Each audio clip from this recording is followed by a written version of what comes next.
Voilà, merci messieurs, mesdames, bienvenue sur Web Télévision. Nous sommes en direct, en ligne en direct de Goma, est de la République démocratique du Congo. Nous sommes dans la province du Nord Kivu. Nous sommes là, nous, c'est Web Info TV comme d'habitude. N'oubliez pas d'aimer, de partager nos vidéos le plus que possible, mais également à vous abonner si vous êtes nouveau à notre chaîne, tout en activant la cloche de notification pour ne plus rater nos prochaines éditions. Voilà, ici nous sommes là, ça vient de tomber, c'est une information qui vient de tomber, voilà. En ce qui concerne donc l'actualité, au-delà des élections, vous devez comprendre qu'aujourd'hui, c'est lundi. Nous sommes jeudi, voilà, j'y arrive, nous sommes jeudi 21 décembre 2022. La force de l'EAC vient de quitter le sol congolais. C'est ce que venait de déclarer, le général, donc le commandant des opérations de cette force sur le sol congolais. Vous devez savoir que, alors que le processus de retrait devrait prendre fin jusqu'au 7 janvier 2024, le dernier militaire de la force régionale de l'EAC a quitté la zone opérationnelle. Donc, c'est jeudi 21 décembre 2023. Il a dit ceci, je cite, « Je peux vous rassurer aujourd'hui que les derniers militaires dans le cadre de l'EAC quittent la zone opérationnelle ce jeudi 21 décembre 2023. Il ne reste plus que quelques éléments conformément à l'accord d'exploitation conjoint JOA, voilà, JOA, et d'une petite composante de défense et de logistique ainsi que les éléments du quartier général de la force. Ces derniers quitteront également les sols congolais, donc de la République démocratique du Congo. Aujourd'hui, c'est ce qu'a déclaré le général Afaxar Kiugu, commandant des opérations donc de la force de l'EAC. Vous allez devoir le suivre, lui qui est en train de se prononcer en Swahili. Ni kama sasa tumepoteza yale mafanikio yote tuliyokuwa tumepata wakati ule tuliweza kupeleka majeshi ya ICRAF katika yale maeneo yote yale nimetaja, kwenda Kirorirwe, Kichanga, Mweso, kutoka barabara ya Sake na pia kupitia barabara ya RN2 Kibumba, Mangabo kuelekea Bunagana, na pia vile nimesema ukivuka ile Virunga National Park unafika Tongo na Mulimbi. Sehemu hizo zote zilikuwa zimepata amani na wananchi walikuwa wamerundia mashambani. Walikuwa nalima, ukulima ulikuwa unaendelea vizuri sana, watoto walikuwa wamerudi kule shuleni. Lakini sasa vile tuliondoka na kukuweko na majeshi ya kuweza kuja pia kuingia katika maeneo hayo, M23 waliona kuna mwanya na wao sasa wakaingia katika hizo sehemu, na ndio nasema kuna uwezekano ya kuwa wananchi wataendelea kupata changamoto.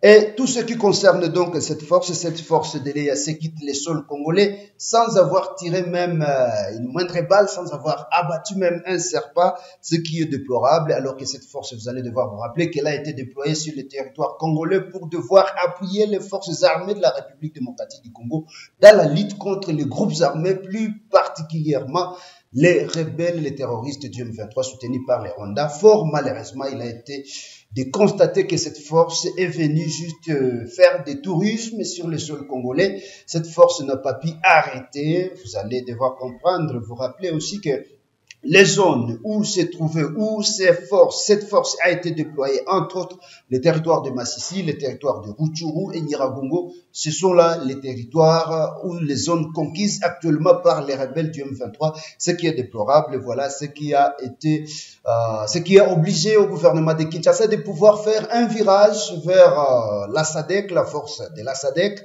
cette force qui sera déployée sur le territoire congolais en janvier 2024, donc c'est pratiquement dans quelques jours, pour devoir remplacer cette force de la SADC. Et pour rappel, vous devez comprendre que cette force part, cette force est en train de se retirer. C'était prévu que cette force puisse, l'EAC puisse retirer les derniers soldats, donc le 7 janvier 2024.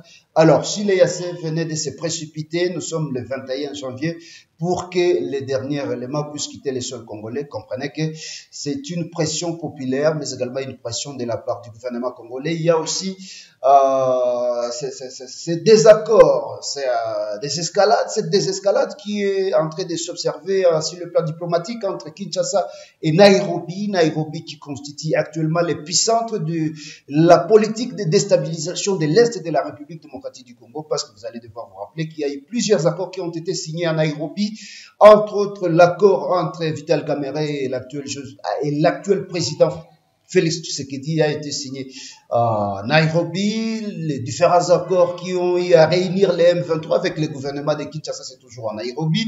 Il y a la dernière déclaration, les accords qui ont été proclamés récemment, la fameuse déclaration de M. Corneille Nangaa, Alliance Fleuve Congo. Vous vous rappelez, c'est toujours à Nairobi.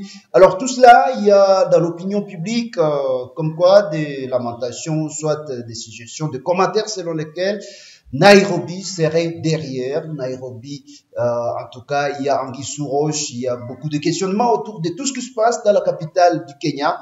Et voilà, je crois bien, c'est ce qui a précipité d'ailleurs à ce que Nairobi puisse mettre de l'accélérateur pour que cette force de l'EAC puisse se retirer du territoire congolais avant que le pire ne puisse arriver à cette force. Vous allez devoir vous rappeler que l'Ouganda a déjà retiré toutes ses forces, le Kenya au sud, même le Sud-Soudan. Il n'est resté que le Burundi qui a déjà retiré aussi ses forces. En ce qui concerne la logistique, c'est ce que cette force était en train de faire sur le terrain, en train de redéployer ce matériel dans leur pays d'origine. Il ne reste plus que quelques éléments de la force de l'Ouganda, c'est-à-dire UPDF, quelques éléments de la force du Kenya, mais également quelques éléments de la force du Sud-Soudan. Aujourd'hui, c'est officiel, donc cette force de l'EAC est en train de se retirer. C'est retiré d'ailleurs du sol congolais et n'a pas pu attendre la date butoir, donc la date fatidique, celle du 7 janvier 2024, comme cela était prévu.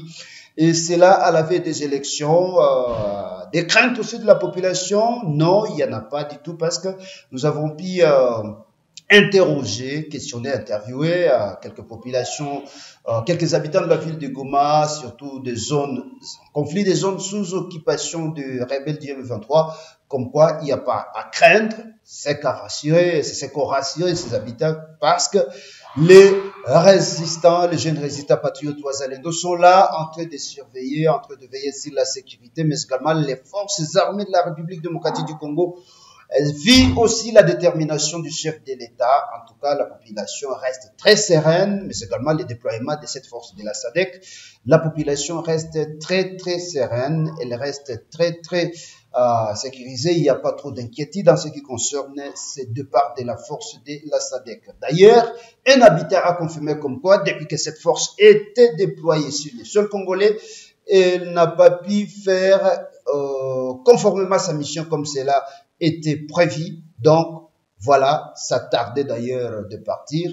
On attend voir ce que ça va donner avec le déploiement de la force de la SADC, car on observe, tout Congolais voudrait voir cette force arriver, être déployée sur le sol congolais et être sur le champ de bataille, combattre aux côtés des forces armées de la République démocratique du Congo pour devoir faire échec au plan de Kigali, au plan de la communauté est-africaine, parce que selon des analyses, en tout cas, il y avait un plan qui était là de la part de la communauté est-africaine. Vous vous rappelez, il n'y a pas longtemps, la société civile du territoire de Rutshuru a accusé l'armée ougandaise, même l'armée kenyane, de pouvoir piller des ressources de la République démocratique du Congo, entre autres le bois, je cite, c'est ça, le bois.